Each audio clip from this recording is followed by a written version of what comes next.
Olá, tudo bem com vocês que acompanham a gente no Olha Eu no Podcast? Aqui estamos hoje com o Eu da Vez. Hoje é a doutora Camila.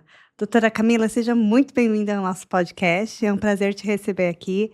Doutora Camila, o seu ramo de atuação na medicina é aonde? Então, eu sou cirurgiã dentista, né, por formação, sou especialista e mestre na minha área, que é reabilitação com lentes de porcelana, que é minha paixão. Hoje eu também sou candidata a vereadora, entrei para política aí, porque eu tenho algumas lutas, então foi um ponto onde eu vi que eu podia melhorar algumas coisas, então esse ano eu sou candidata a vereadora por Goiânia.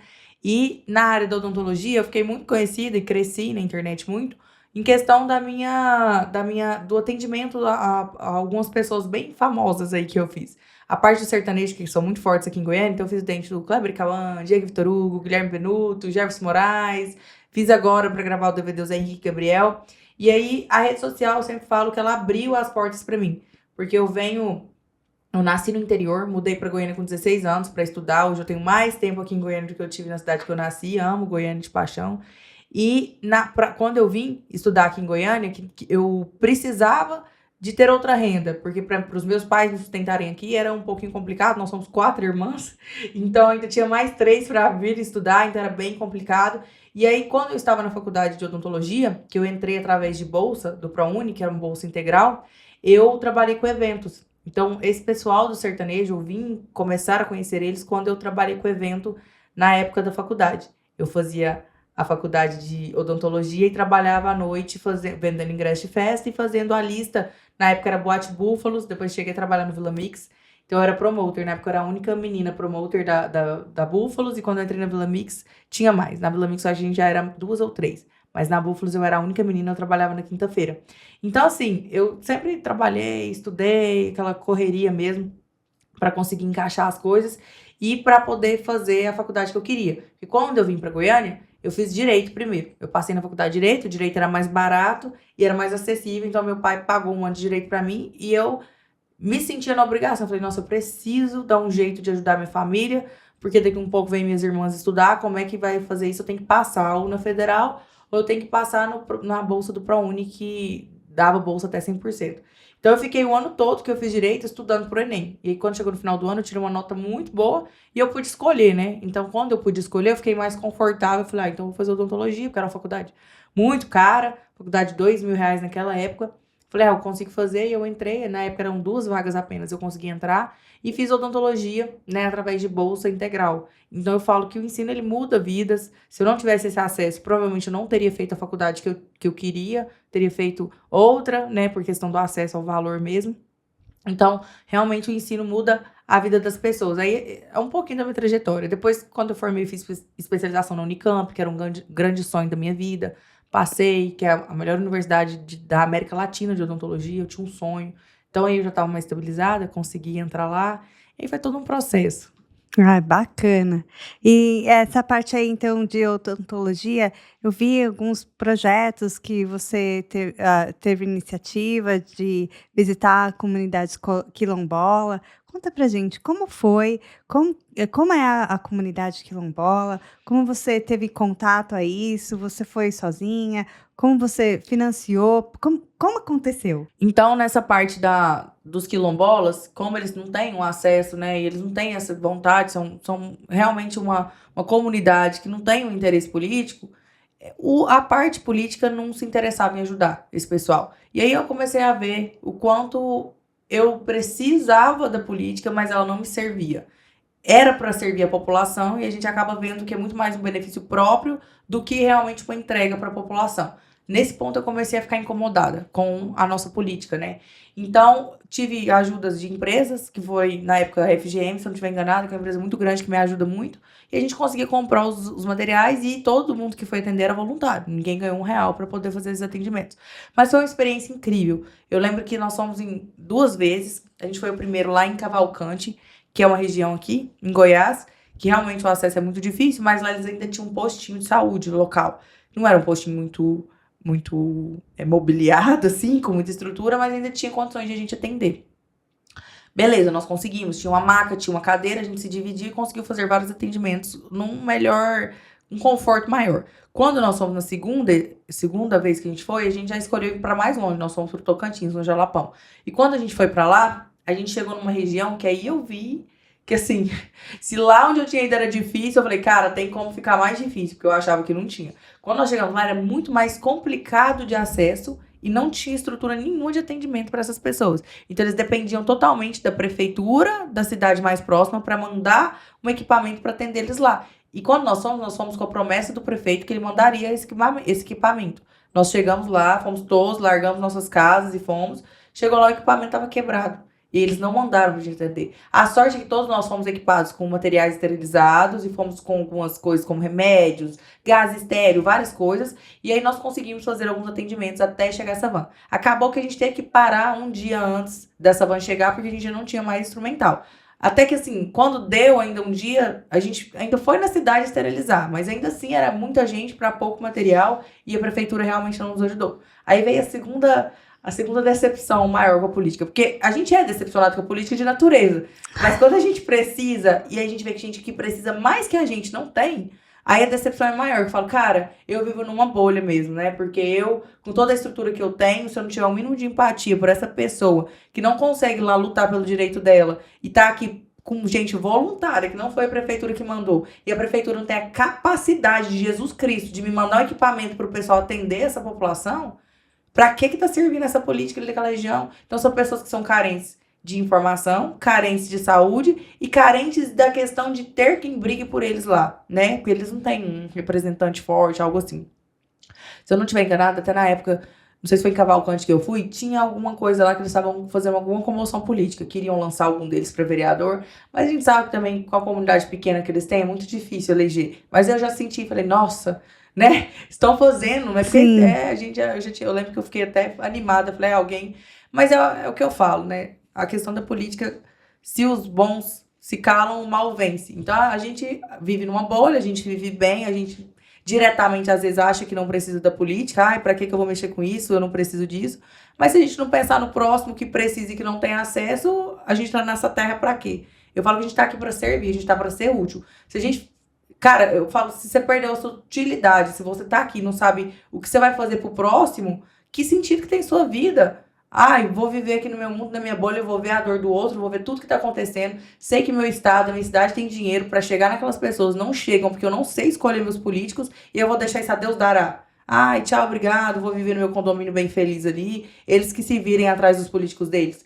Então, assim, foram algumas coisas que começaram a me incomodar muito, principalmente nesses projetos sociais que eu faço. Além disso, eu também já fazia outros de atendimentos na minha clínica. Então, algumas pessoas da cidade mesmo que precisavam, às vezes me procuravam no Instagram, eu sempre fiz esses projetos para atender essas pessoas e nunca tive ajuda governamental. Sempre foi ajuda de empresas particulares que abraçaram o projeto e que ali também tinha a questão da rede social para eu divulgá-los. Então, os projetos quilombolas que eu fiz foram incríveis. As meninas que viajaram sempre com a gente ali para fazer os atendimentos incríveis. Essa menininha aí já foi num atendimento que a gente fez na clínica. Ela tem 8 anos e eu lembro que ela falou para mim que era a primeira vez que ela tava indo no dentista.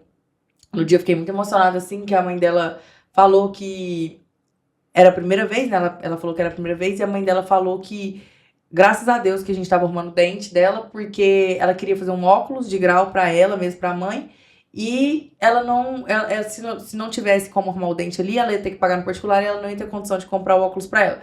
E a gente que é mãe, a gente sabe que a gente deixa de fazer pra gente pra fazer pelos filhos. É um negócio que é normal, né? Nós somos mães, a gente abdica do nosso pro filho. Então, assim, eu gosto muito de atender criança por esse motivo. Eu sei que na época que eu era criança, minha mãe me levava ao dentista, a gente sempre tinha aquele negócio, nossa, vai ficar caro, eu ficava com dó da minha mãe.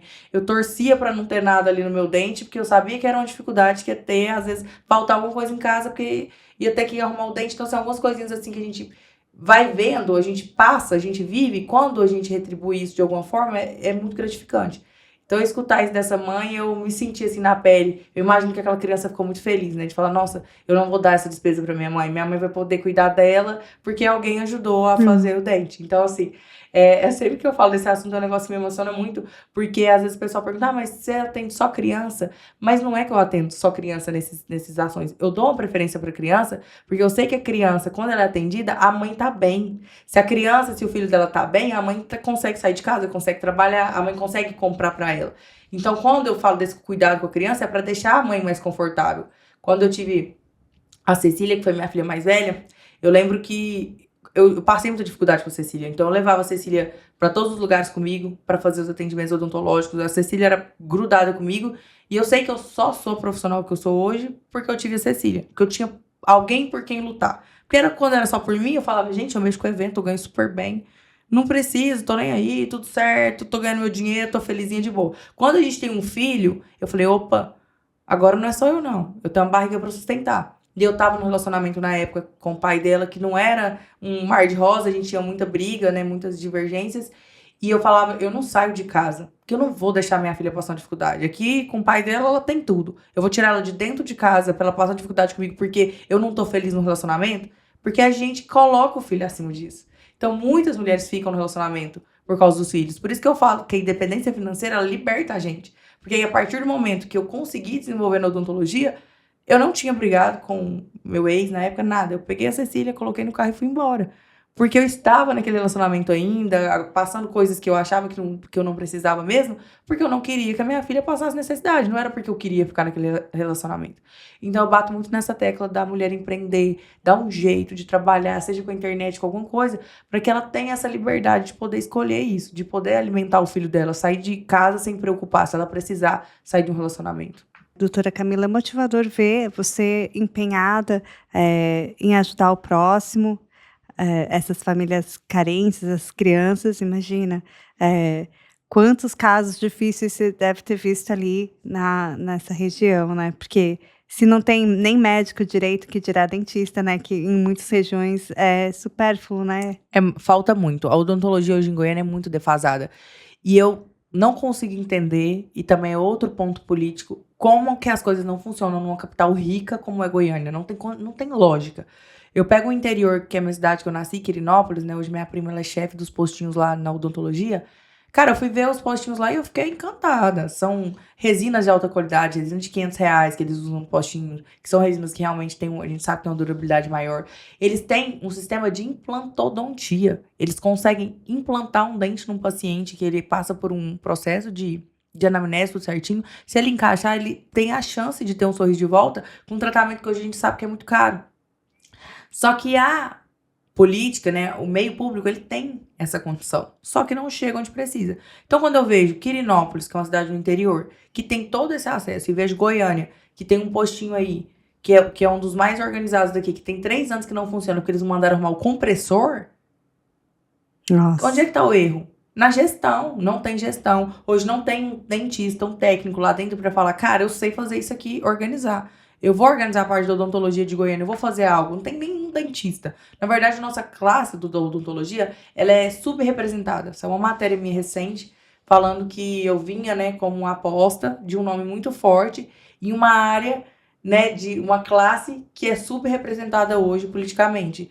Então, assim, se os dentistas eles não se doerem com isso, eles não se doem com mais nada. Se eles não se unirem em relação a fazer com que a nossa classe seja, no mínimo, respeitada, porque é isso que eles pensam da gente. Uma classe subrepresentada politicamente. Era o dentista se envergonhar. Mas, infelizmente, né, ainda existe uma desunião da classe, tem melhorado, graças a Deus. Eu faço uma luta muito forte, principalmente contra o Conselho de Odontologia, porque hoje a gente tem um problema muito sério para divulgar o nosso trabalho. Por exemplo, hoje, se eu faço um tratamento desse de ação social, muitas vezes eu não posso divulgar, ou se eu divulgo que eu estou fazendo uma ação social dessa, eu sou penalizada pelo meu conselho, eu tenho que pagar multa, porque segundo eles a gente está desvalorizando a odontologia, mas aí libera que um plano pague R$ 2 para um dentista suturar. Então, tudo é uma máquina de sistema de fazer dinheiro, onde, na verdade, são para beneficiar certas pessoas. Não é o meu Instagram que desvaloriza a odontologia ou minha ação social. Nada disso. Então, assim, o sistema é muito falho, tem muita coisa para mudar. Dentro dessa parte da odontologia, o que eu sinto falta dentro da Prefeitura de Goiânia são realmente técnicos da área odontológica que façam aquilo ali funcionar. Que chega e fala, ô, um concurso público, você vai contratar só um clínico geral? E aí o endodontista que vai fazer o canal? Que a maioria desses pacientes, eles chegam num ponto lá com dor. Aí o paciente chega com dor, o clínico geral não consegue, às vezes, fazer um acesso, fazer um canal, tirar a dor desse paciente. Fala, aí você tem que esperar 20 dias para ter um endodontista. Ninguém vai ficar 20 dias sentindo dor. Pede para tirar o dente. Então vai virando um ciclo vicioso que cada vez mais o paciente vai perdendo o dente, que é um órgão importante, porque não tem o acesso dentro do lugar que ele deveria ter. Porque nossos impostos são caríssimos. Então, o dinheiro tem, só não chega onde precisa. E aí tá uma falha que a gente precisa resolver. Na parte, por exemplo, do implantologia, hoje aqui em Goiás a gente tem 54% da população com mais de 60 anos de idade que não tem nenhum dente na boca. Ninguém consegue viver com a prótese ou a dentadura, porque, por exemplo, na parte superior você ainda tem um palato, né, que é o céu da boca. Ali eu tenho uma pressão que aquela dentadura ainda consegue firmar ali, para o paciente ter uma qualidade de vida considerável.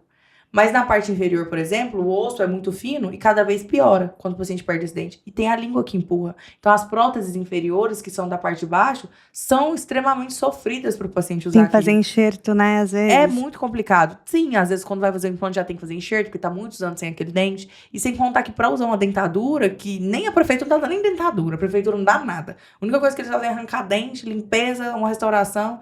Tanto que são tantas falhas. Quando eu fui buscar alguns políticos para fazer ações, eu falava, olha, eu quero fazer uma ação de prótese, que é minha área que eu sou especialista, mestre, reabilitar, devolver o sorriso para a pessoa. Ah, mas esse é muito caro. Como é que faz isso? Eles não sabem nada da odontologia. Ah, não, faz só uma limpeza, ela faz uma ação de limpeza. Quantos que dá para atender? Quantas pessoas? Porque tudo tá vinculado a quantos votos aquilo vai Estatística, retornar. né? Tudo. Ah, Camila, a gente vai te ajudar. E bota o nosso nome lá bem grande, que eu que fiz, mas isso aí eu não vou te dar, não. Eu vou te dar, você vai fazer limpeza e restauração, que você atende uns 100. 100 pessoas, é muita gente. Aí a prótese, às vezes, que é um negócio mais demorado, eu vou atender 15, 20. Mas que eu vou fazer um serviço real de realmente devolver a vida de alguém, né? Devolver a qualidade de vida. Então, nossa política é péssima mesmo. Então, quando a gente vai pensar, e eu falo, cara, eu odiava política. Hoje não que eu goste, mas eu vejo que é um mal necessário. Se a gente quiser mudar, a gente precisa de pessoas boas lá dentro. Quando meus amigos foram falar, ah, você é louca, ficou doida da cabeça, tá aí no auge da sua carreira, vai mexer com política, Camila, pelo amor de Deus, vai te atrapalhar e tal. Aí eu falei, você quer ser candidato, meu querido? Se quiser, vamos lá. Todos meus amigos que são bons, assim, eu falei, cara, qualquer um de vocês que quiser, eu vou lá apoiar vocês, andar na rua, pedir voto. Vocês querem? Não, né? Você é doida. Falei, pois é. Se todo mundo que é bom que eu conheço, ninguém quer entrar lá, a única que sou boa foi eu mesmo. E você sabe que é o que temos. Você sabe que a parte dentária é tão importante para a autoestima. Uma experiência que eu tive aqui em Goiânia, eu lembro que eu estacionei para ir numa loja comprar algo para a escola das minhas crianças. Tinha várias lojinhas. E aí saiu de uma clínica, não reparei que clínica que era, né? Um rapaz todo sorridente.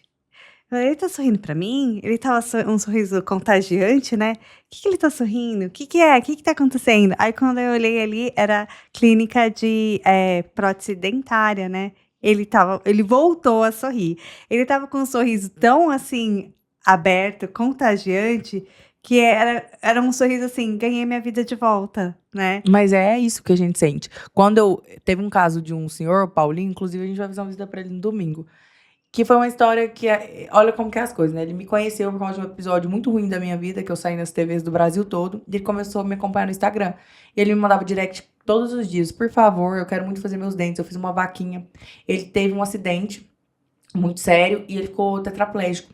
E aí ele perdeu todos os dentes da boca muito novo. E ele tinha uma expectativa de vida mínima. Só que ele fez cirurgias espirituais, que ele fala, que ele foi em alguns lugares, que ele foi melhorando. E hoje ele vive e ele voltou a alguns movimentos. Então ele consegue movimentar o braço, coisas que falaram que nunca mais ele ia ter. E o sonho dele era fazer o dente, porque ele não conseguia comer carne, não tinha nenhum dente na boca. E aí a gente se organizou na época e conseguiu devolver os sorrisos dele. Hoje ele me adora, a gente é muito, muito próximo, é um cara muito legal. Mas ele fala, Camila, você devolveu a minha vida. Claro. Você devolveu, assim, tudo que eu precisava era isso daqui, assim, né? Pra ele poder comer. Ele é muito grato com a situação.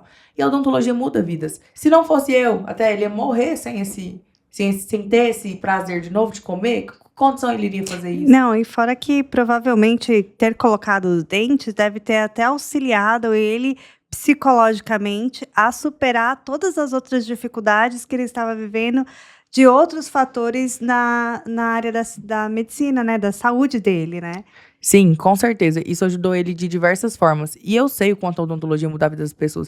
Não é justo só algumas pessoas terem acesso a isso. Ai, só as pessoas. Tanto que quando eu faço os projetos sociais, eu até fiz um vídeo agora, por último, eu falei, cara, meus pacientes, que eu posto muito esses casos sociais, muitos deles até ajudam as pessoas depois que eu posto. Ai, como é que ajuda essa pessoa aí que você postou e tal, que são histórias. Outro dia eu fiz o dente de uma mulher também, que ela é mãe de 7 filhos, uma história muito difícil, muito sofrida, mãe solo, e aí eu devolvi o sorriso pra ela, né?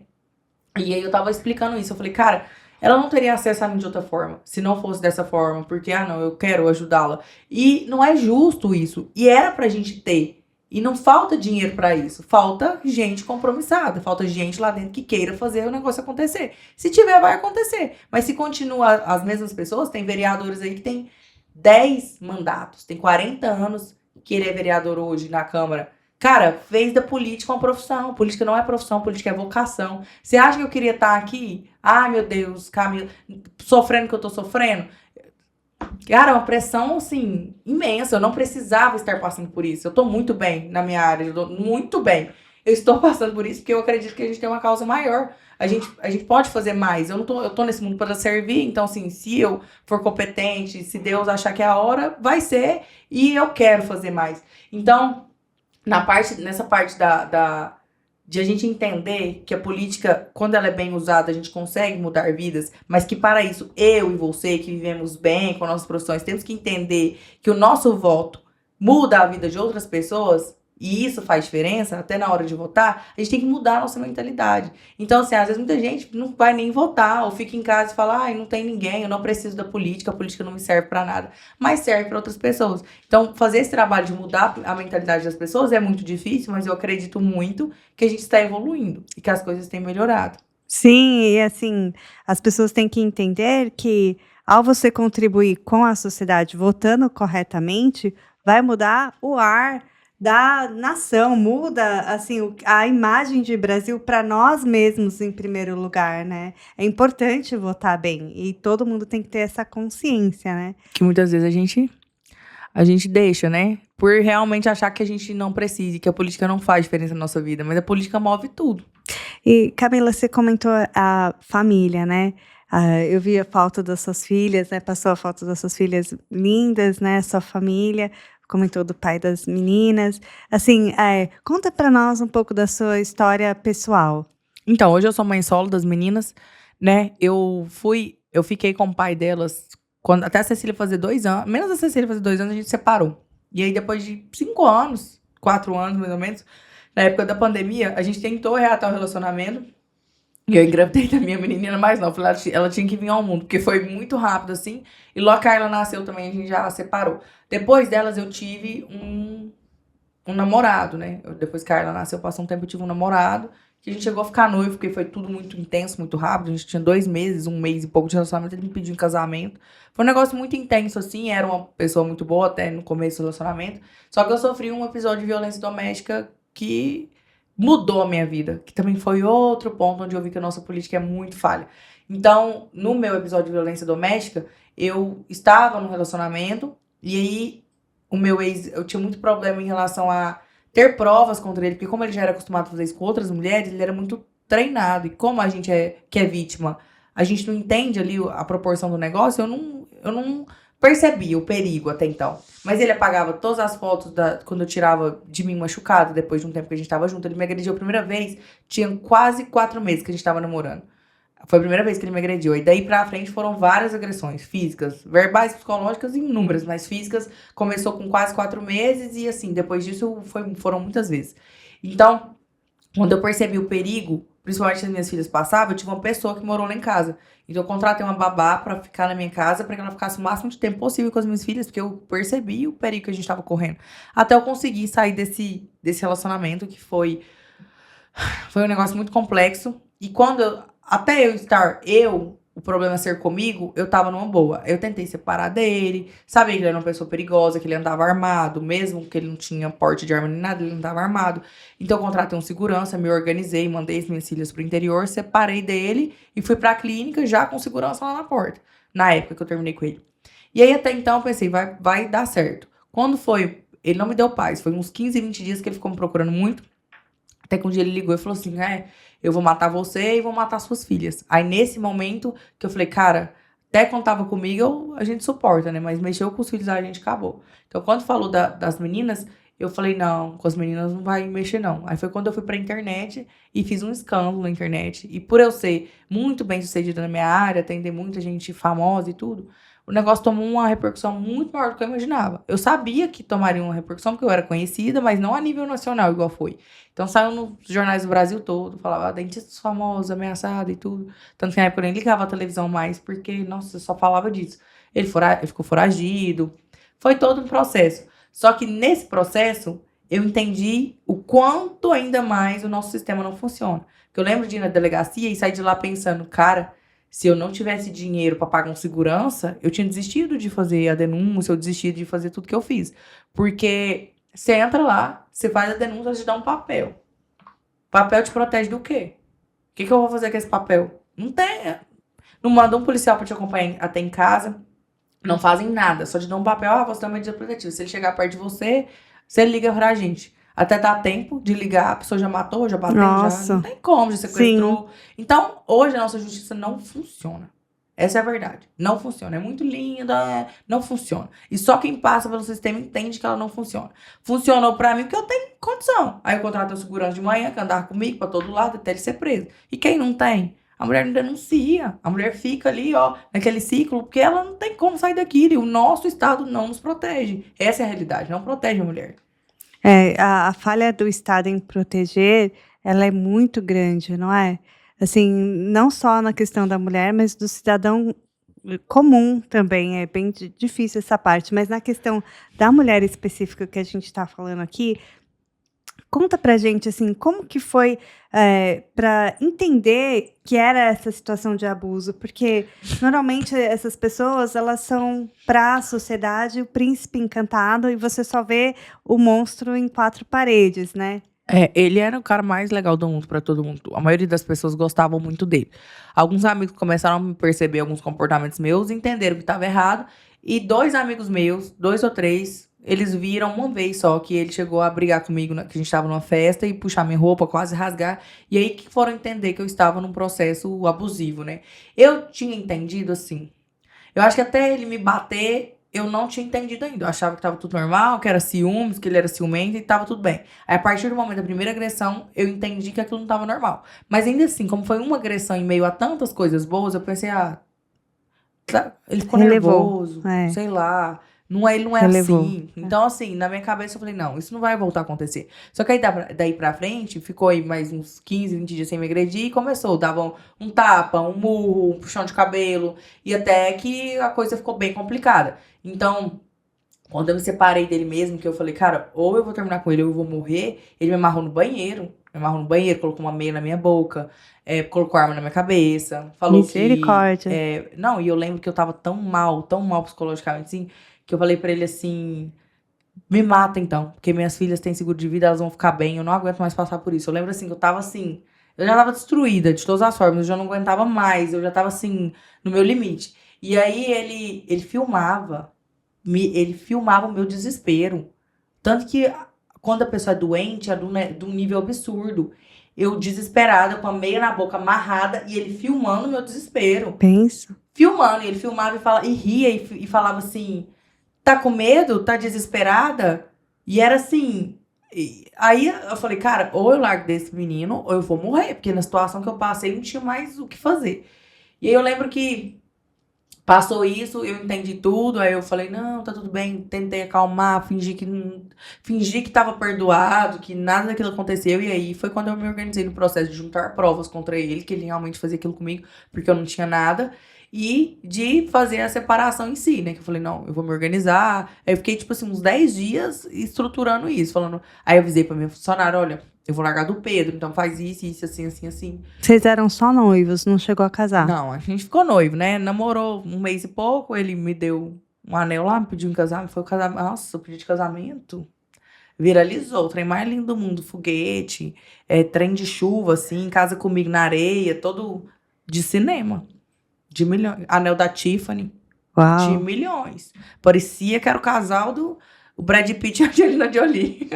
Negócio de milhões. Mas aí foi assim, então todo mundo via essa parte bonita. Porque eu sempre fui muito do Instagram. A gente não mostra o feio no Instagram. Quem que mostra? Ninguém mostra, né? Eu só fui abrir minha boca no Instagram quando realmente eu falei, ou eu vou morrer, ou vai acontecer alguma coisa com meus filhos, isso, né? E foi quando eu abri a boca. Mas ninguém mostra essa parte. Então, as mulheres julgam muito, tipo, ai, mas ele era tão bonzinho. Você viu o pedido de casamento dele? Ai, não acho que ele fez isso. Porque até as mulheres julgam, né? A situação, tipo, ai, será que ele fez isso Será mesmo? que ele era Será capaz? que é verdade? Enquanto não ouvi o áudio dele falando, né, ó, vou matar você e vou matar minhas filhas, não acreditaram em mim se eu não tivesse as provas, não acreditavam. Porque a mulher é sempre desacreditada. Então, assim, tanto que eu tinha tanta consciência disso que eu falei, não tem como eu fazer qualquer coisa se eu não conseguir essas provas. Porque pra justiça não vale nada eu chegar lá, assim, tem uma cicatriz aqui, mas, ai, e aí, foi mesmo isso que aconteceu? Até que, né, a gente é desacreditado o tempo todo.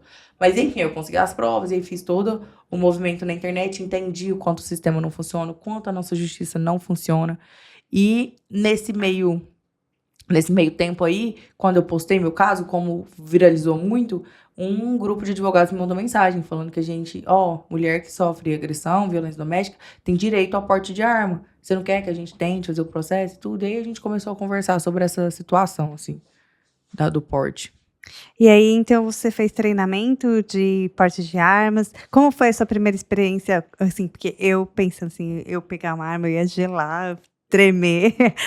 Assim, como foi a primeira vez segurando a arma? Você é boa de mira? Então, né, hoje eu sou muito boa de mira. Melhorei muito, venho melhorando cada vez mais. O que aconteceu foi o seguinte. Como ele andava armado, eu já frequentei clube de tiro com ele. Aí ele insistia muito, atira pra você ver, atira pra você tentar e tal. Eu já tinha tirado algumas vezes com a arma dele, mas eu não gostava de arma, odiava o barulho, achava aquilo tenebroso. Pensava, gente, isso aqui não é pra mim, não. Só que ele não é até você ter a necessidade de ser, né? No meu caso, a questão das armas foi uma necessidade. Hoje só tem 715 mulheres no Brasil que têm porte de arma por violência doméstica, apesar de ser um direito da mulher. Muitas delas não sabem que é um direito, além de ser um processo muito caro, porque você tem que pagar advogados, você tem que entrar com vários pedidos. Então, o processo hoje pode custar, sei lá, de 15 a 50 mil, dependendo do que você vai fazer, o escritório que vai te ajudar. Então, é inacessível para a população, né? É inacessível. É inacessível Sim. para a maioria da população, né? Que a gente vive numa bolha. Então, hoje eu entendo que meu estado não me protege, a minha justiça não funciona e eu não tenho uma arma para me defender. Então, eu sou super a favor do porte de arma. Para mim, o porte de arma ela não é uma necessidade básica da mulher se defender. O meu estado não me defende? Ok, querido, não defenda. Então, me dê meios de que eu me defenda. É o mínimo que ele tem que fazer. Além de custar mais barato. Custa mais barato do que deixar o cara preso, que eles já não deixam. Não fica preso. Meu ex, com tudo isso, ficou 3 meses na cadeia e todo mundo falou, minha filha, comemora, pula aí, cambalhota, porque não ficam nem uma semana. Então, assim, 3 meses foi uma vitória. Depois ficou mais 1 ano de tornozeleira, eu tinha um botão do pânico, quando ele se aproximava, apitava. Meu botão do pânico, durante 1 ano que eu tava com ele, apitou centenas de vezes. Centenas de vezes. Teve uma vez à noite que eu ligava no batalhão e não funcionava, porque de madrugada não funciona. E eu ficava em casa trancada, morrendo de medo, não conseguia. Então, assim, não funciona. Nossa justiça é uma merda. O Estado não resolve o que precisa resolver. E aí fica as mulheres aí, taxa de feminicídio altíssima.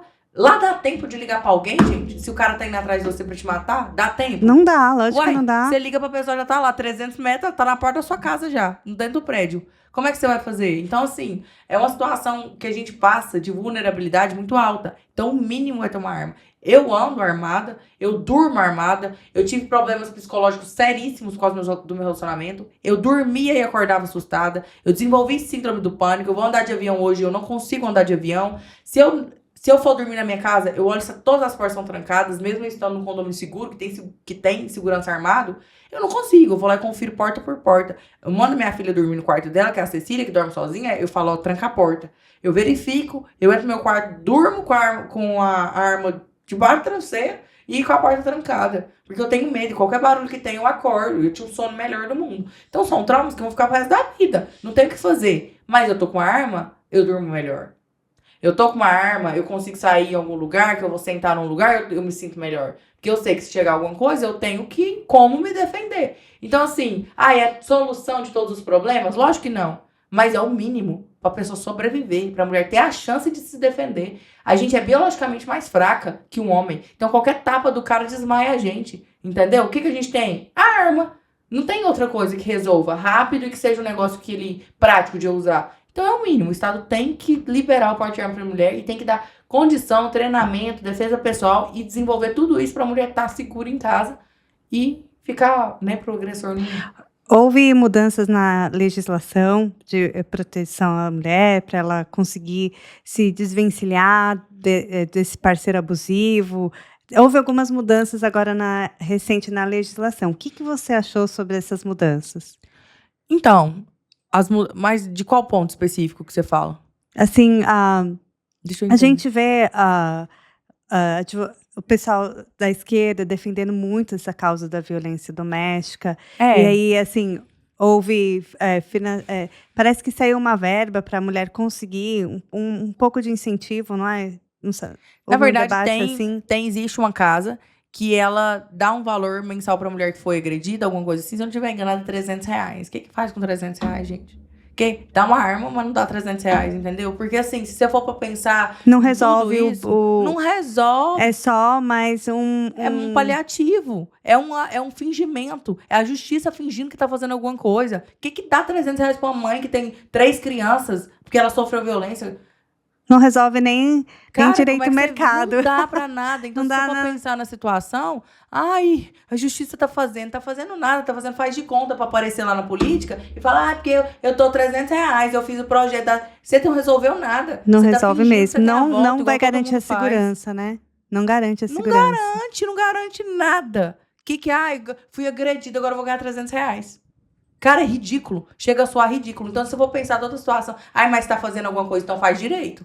Tá fazendo alguma coisa, faça direito. Eu quero fazer alguma coisa pra mulher, então libera o porte de arma, dá um treinamento, monta, faz uma sociedade aí, faz uma parceria com os clubes de tiro e consegue isso com um preço mais acessível e coloca essas mulheres lá e paga pra elas. Não quero pagar a tornozeleira porque é caro. Não quero manter o bandido na cadeia porque é caro. Então, compra a arma da mulher, dá isso pra ela e manda ela se virar em casa nessa questão de, isso aqui é o que eu consigo te dar.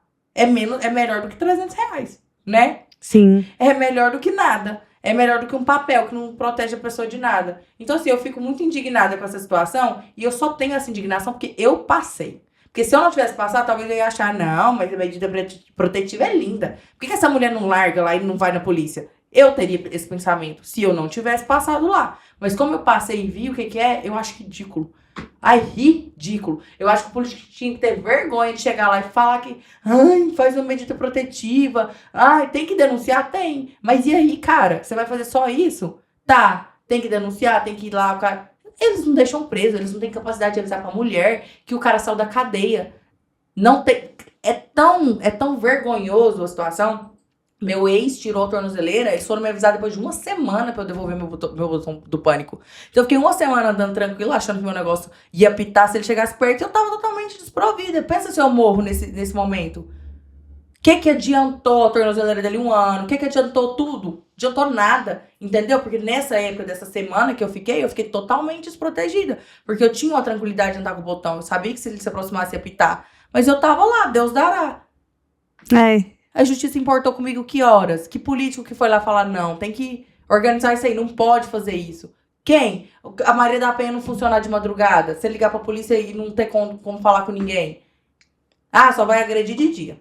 Só vai morrer de dia. De noite, madrugada, Deus tem que abençoar ela. E pior que essas coisas assim de violência acontece muito à noite quando ninguém tá... É o mais comum, Se alguém quer fazer alguma coisa na calada da noite, aí você... Igual aconteceu comigo. Meu ex, na época, me seguiu. Ele saiu de um bar e me seguiu até a porta da minha casa, lá no prédio que eu morava. Eu liguei desesperadamente, eu não conseguia falar. A sorte é porque eu tenho network, eu tenho contatos. Eu liguei pra amigos meus da polícia, falei, pelo amor de Deus, manda uma viatura, um negócio aqui. E aí eu fui ficando mais calma. Levei na polícia, mandei. Porque aí, outra coisa, cara...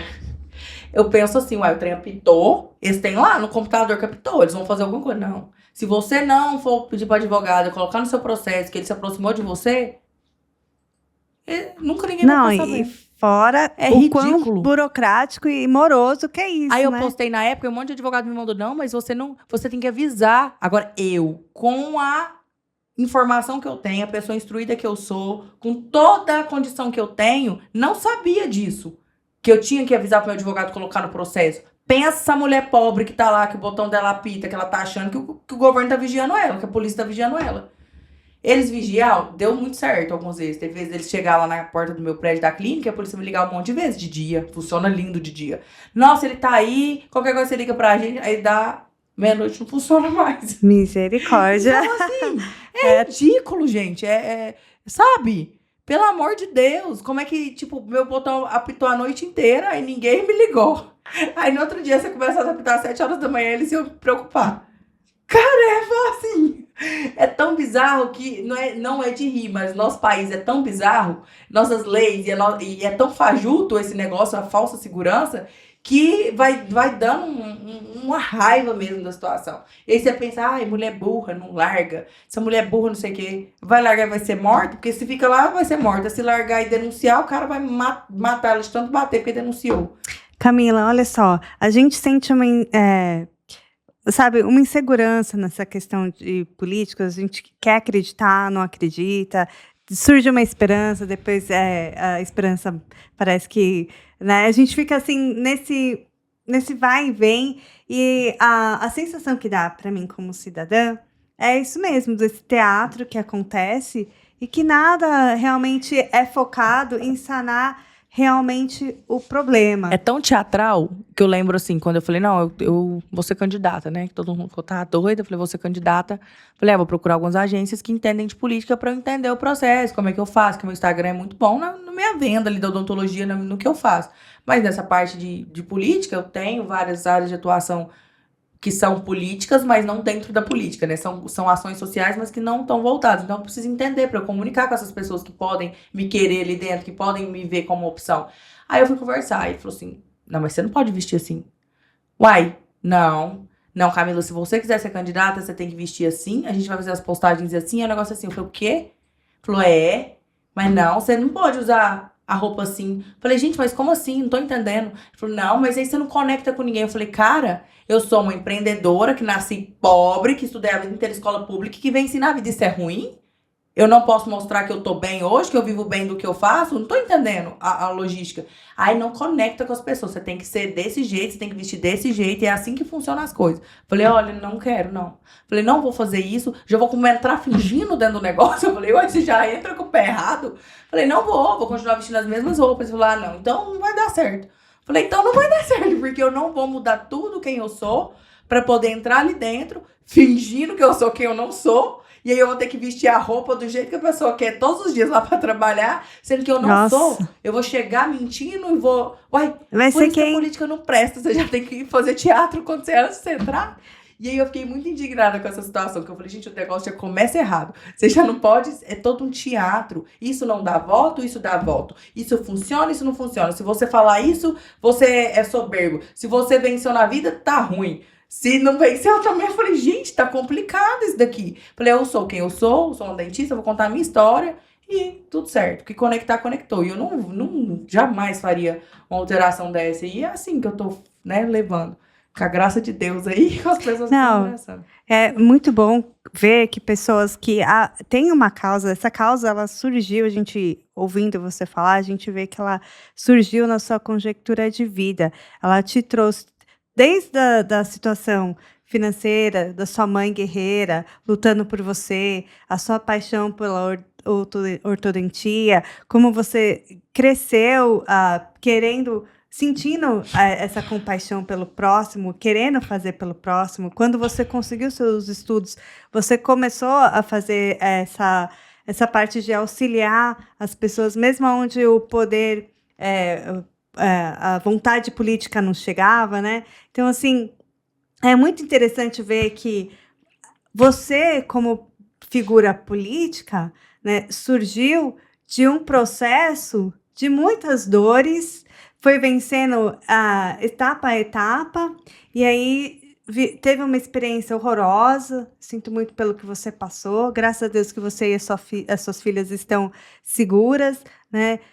Não desejamos isso para ninguém, mas parece que tem hora que Deus escolhe algum anjo. Olha, hoje você vai ser a representante dessa dor na nossa sociedade, né? Então, que bom que você se levantou, Camila, para advogar a favor dessa causa, a conscientizar as mulheres durante o processo que elas vivenciam doloroso, que é possível fazer uma mudança eficaz.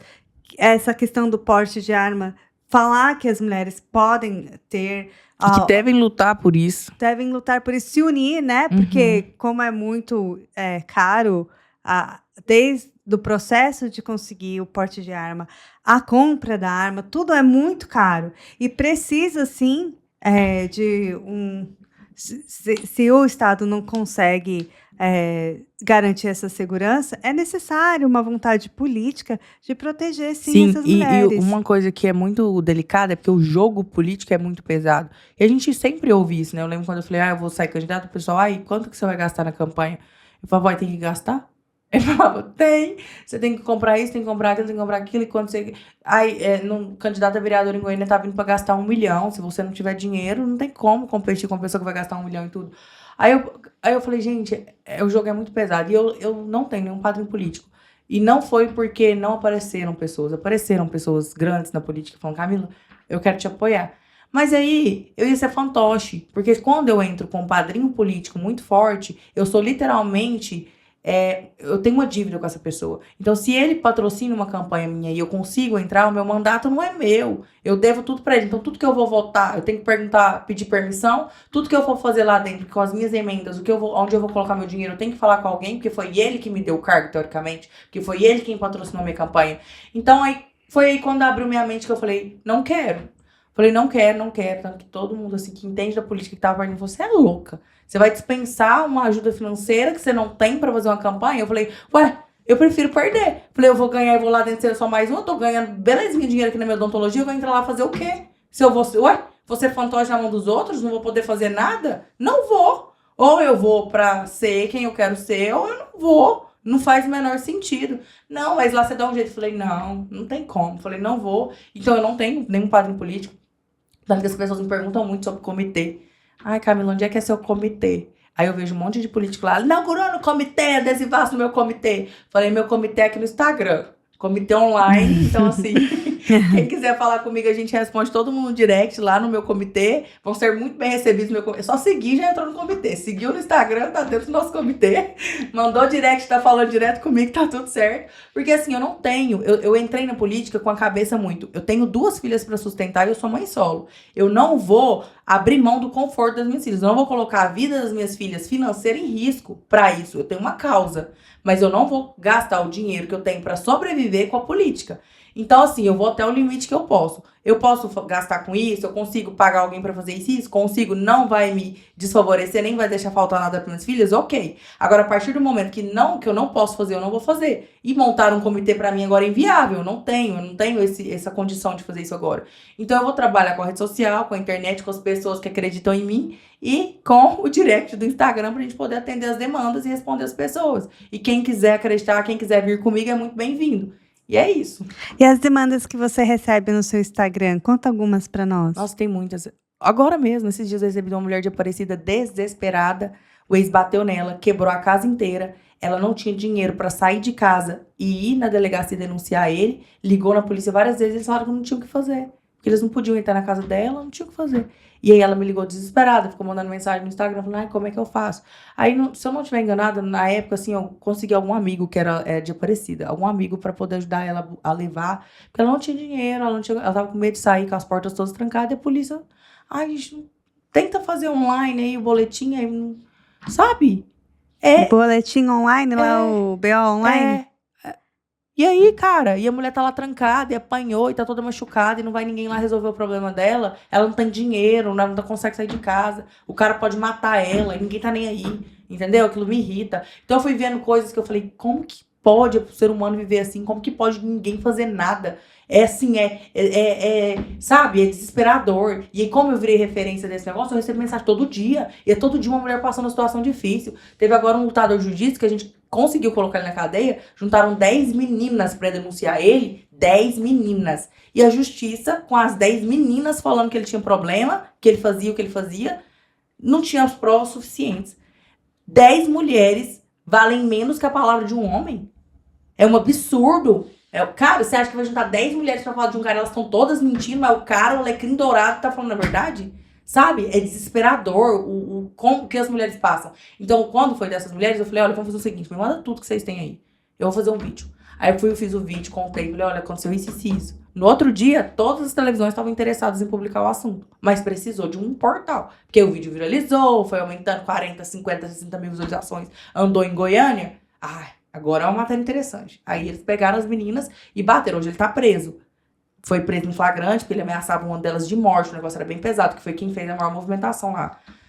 E aí, tanto que essas meninas todas trabalham pra mim, eu falo minha cabo eleitoral gratuita. Porque, assim, realmente eu ajudei com o que eu pude. Eu tenho internet. Se eu servir com a internet, eu vou fazer pra vocês. E eu fiz. E também tem uma amiga minha que é uma advogada, que é uma pessoa maravilhosa. Ela falou, não, eu oriento elas. Eu não posso trabalhar diretamente, porque ela é concursada pública, mas eu oriento o que elas precisam fazer.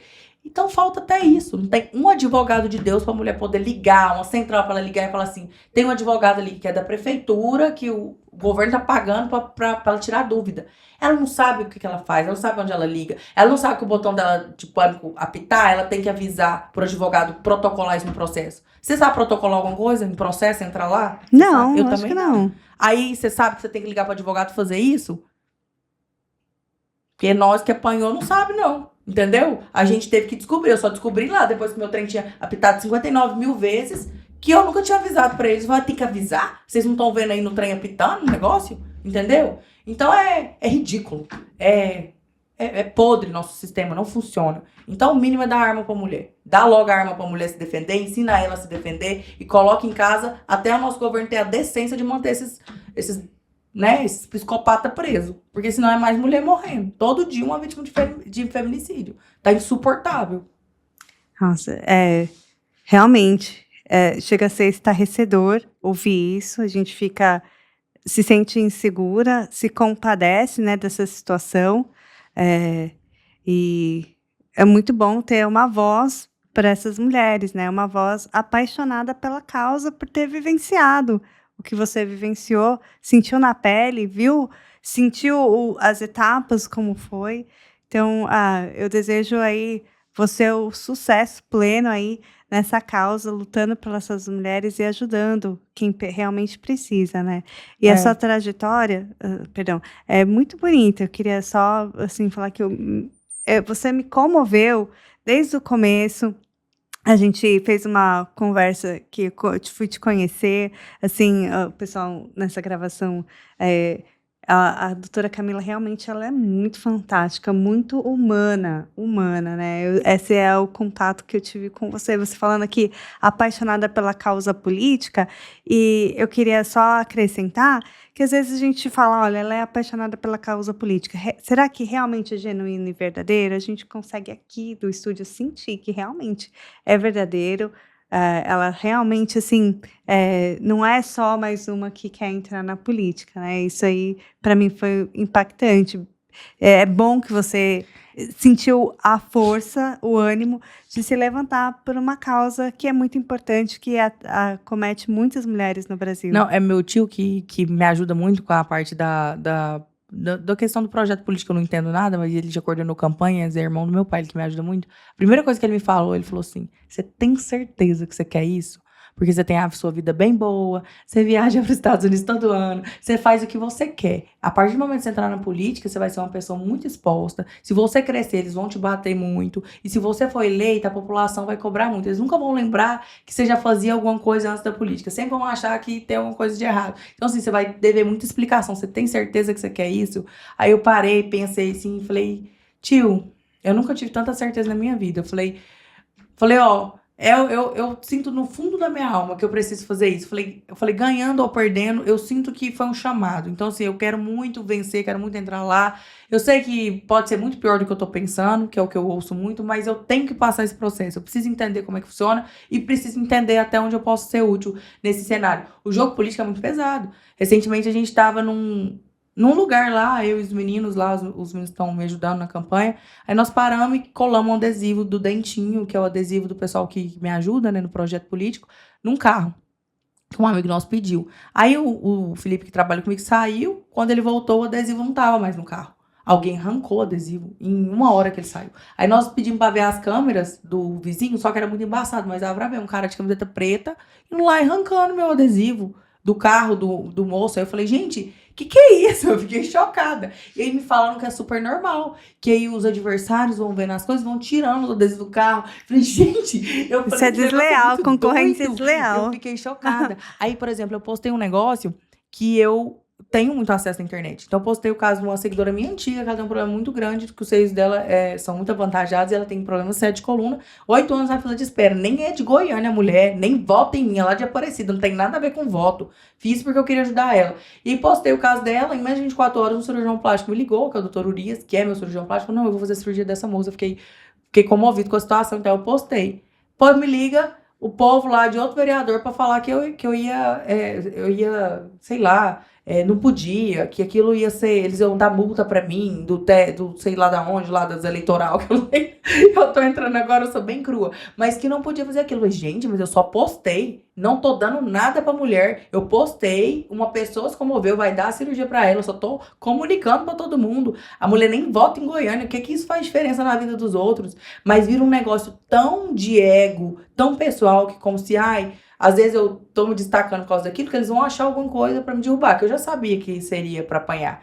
Mas eu não imaginei que o negócio era assim. Não, às vezes. Porque quando a gente sente, a gente vai vendo, né? É pior do que você tá pensando mesmo. Arrancar adesivo na rua, você parar a sua vida pra tirar um adesivo. Cara, você parar pra ir ver o Instagram da pessoa que tá ajudando outra pra falar que vai denunciar, porque isso pode. Você tá fazendo mais bonito que outra pessoa que é candidato, tipo, isso é ridículo. É baixo, o jogo da política é baixo. E eu tenho aprendido isso, mas eu falo, quanto mais a gente apanha, mais a gente aprende, mais a gente fica forte. Então, tamo aí, vamos encarar o que tiver pra vir. E aí, então, é um teste mesmo dessa sua vocação. Você falou que sentiu que foi uma virada de chave, é um ponto de não retorno. Você falou, não, eu tenho que ir, que sou eu essa pessoa escolhida para fazer isso. Chegou até pertinho da campanha, assim, eu ainda, assim, eu tinha muito medo, mas medo do que tava por vir. Não pensando em desistir, hora nenhuma pensei em desistir, mas eu tive medo do que tava por vir, do que eu ia encarar, eu sabia que... Mas, assim, é isso, né? É uma coisa que eu me propus a fazer, se Deus quiser, vai dar certo. E se não der certo também, eu sei que eu tô dando o meu melhor, eu tô fazendo o que eu posso e eu sei do que eu tenho no meu coração. Então, eu tô dando o meu melhor com as condições que eu tenho agora, sem padrinhos políticos. E é isso. Aqui a gente comentou que a classe dentista precisa ser bem representada, você vai representar esse pessoal, fazer a diferença. Você comentou conosco como você sentiu a dor, né, dessas mulheres, porque você vivenciou na pele, o quanto que você pode contribuir na parte política com isso. E você também mencionou da educação, né, que a educação muda a vida de uma pessoa, que você não iria para a área da odontologia se você não tivesse recebido a oportunidade do governo federal pagar a sua escola, a sua faculdade, né? Principalmente as mães solos, né? Eu falo que as mães, no especial, todas. Porque a gente nunca sabe quando a gente vai se tornar uma mãe solo ou se a gente vai se tornar uma mãe solo algum dia. Então, as mulheres precisam da independência financeira e eu brigo muito com as mães para que elas criem isso o mais rápido possível. Porque se chegar num ponto de ter que ficar num relacionamento, que seja por amor e não pelo filho, né? Ser obrigada porque não consegue sustentar o filho. Hoje, quase 80% das mulheres que ficam no relacionamento abusivo, inclusive, são mães. Que elas não conseguem sair porque não vai deixar o filho passar fome, não vai deixar o filho passar uma dificuldade. Então, fica, apanha, sofre, o pão que o diabo amassou, mas não sai daquilo ali porque não quer ver o filho passar uma dificuldade. Então, a mulher, ela precisa ser motivada a correr atrás de uma educação, de uma independência, de ter um trabalho para poder ter a dignidade de poder sair de um relacionamento quando ela quiser. E assim, sobre a educação, Você tem alguma vertente, algo que você pensa em agir nessa área da educação? Então, eu tenho muito forte a questão de levar os cursos até onde as mulheres estão, porque eu falo que, assim, uma mãe que tá lá com 2, 3 filhos, para ela sair, deixar esses filhos ir num Senac, que hoje oferece alguns cursos profissionalizantes, não é a realidade. A mulher tem nem o dinheiro do ônibus para ir lá fazer aquele curso. Então, o que precisa? Precisa de uma atenção especial a esses bairros carentes, onde a gente consiga levar esses cursos profissionalizantes até lá. Um galpão que seja, você consegue montar algo para ensinar costura, que hoje é algo altamente rentável e que a mulher consegue fazer em casa. E faltam costureiras, eu sei, assim, né, Sim. costureiras boas, porque a família do pai das minhas filhas toda mexe com confecção e eu lembro da dificuldade deles para encontrar costureiras boas. E eu em vários bairros, assim, para poder deixar as roupas, né, para fazer. Então, tem várias profissões, por exemplo, a internet. Hoje, o social media ganha muito bem, consegue trabalhar de casa. Então, tem várias coisas que dá para levar, só que a gente tem que entender que a realidade do outro não é a minha. Se eu tenho condição de ir até um Senac fazer um curso, é porque eu já sou privilegiada daí. A mãe que tá lá numa situação de pobreza extrema, que tá com um filho pequeno em casa, não tem como ela sair dali, ela vai a pé, não tem dinheiro do ônibus. O ônibus não é gratuito, a gente não tem nada gratuito de transporte hoje. Como é que ela vai fazer para ir até um lugar desse se profissionalizar?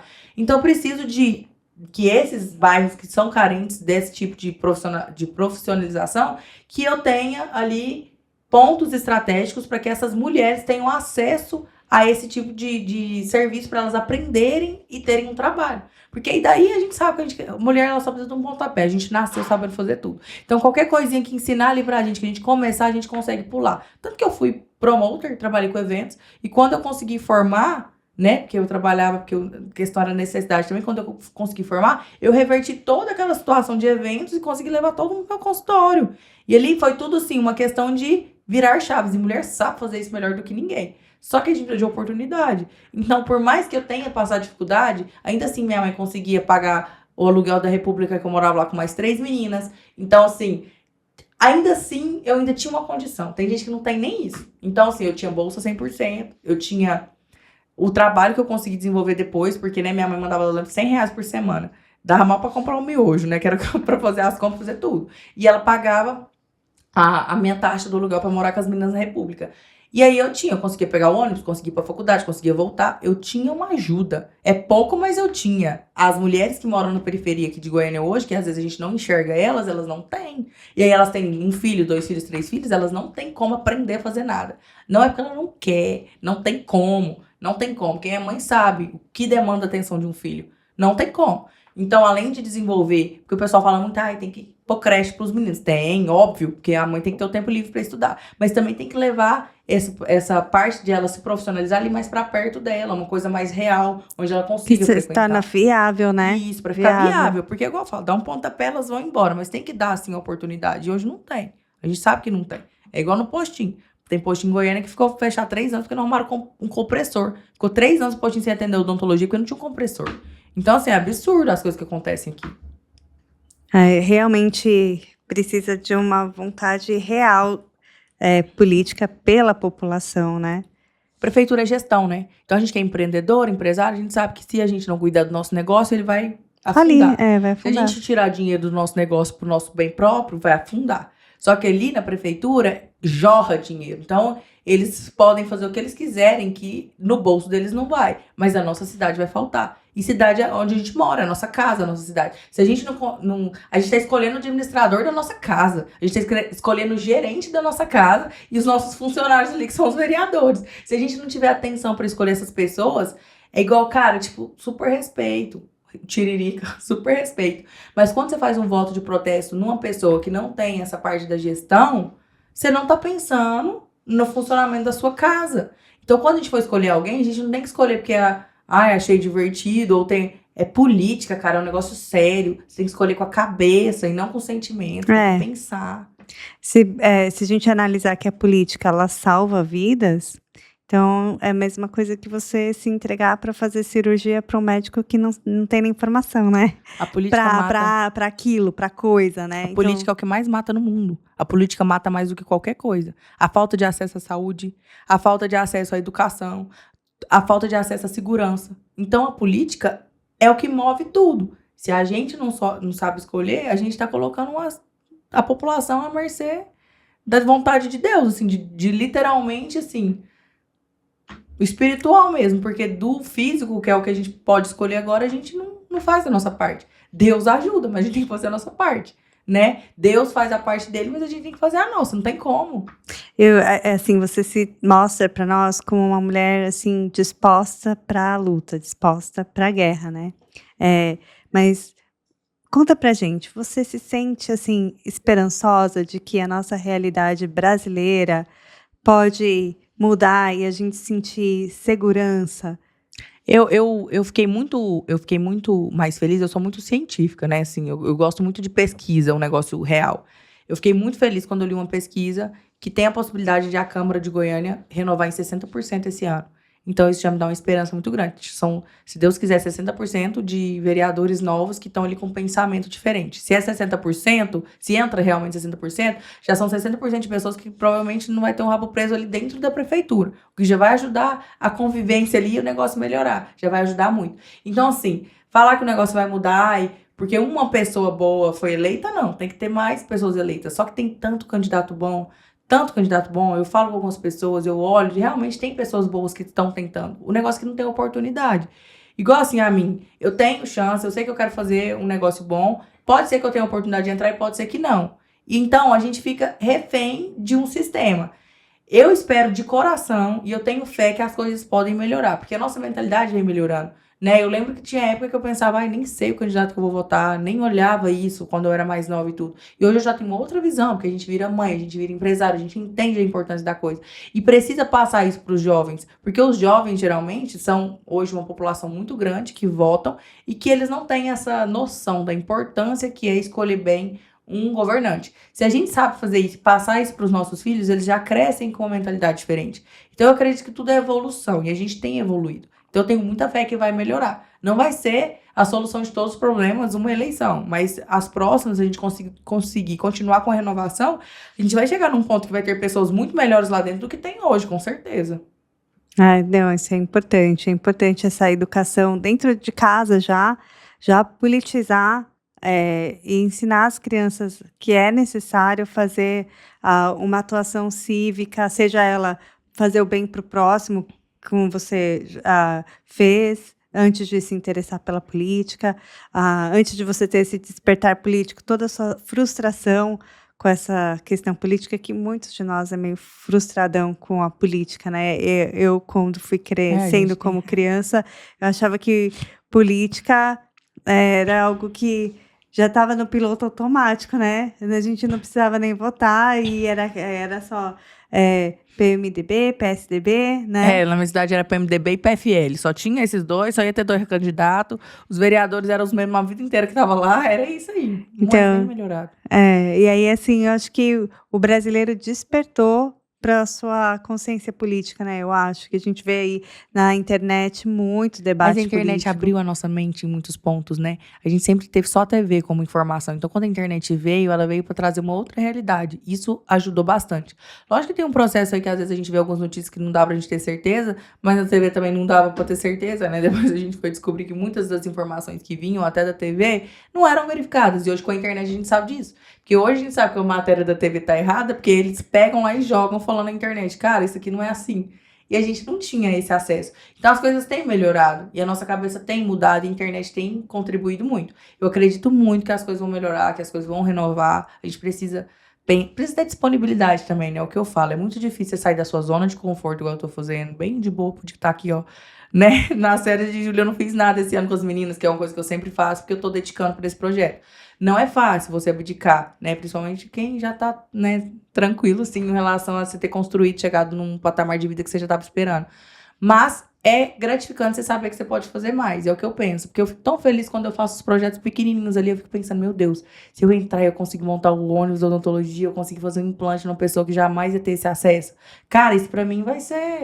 Tá doido, vai valer mais do que eu fiz em 12 anos aí sendo famosa da odontologia, igual eu fui, vai valer muito mais. Vou entregar pra alguém que jamais ia poder ter. Isso é assim, é muito maravilhoso. Pros poucos que eu posso fazer hoje, eu já sei o quanto eu mudo a vida deles. Imagina se eu posso fazer isso pra uma população muito maior, pra um bairro inteiro, se a gente consegue entregar. Eu vou transformar a vida de muito mais pessoas. Então, eu tô me apegando a isso, né? No que pode vir, no que eu posso fazer.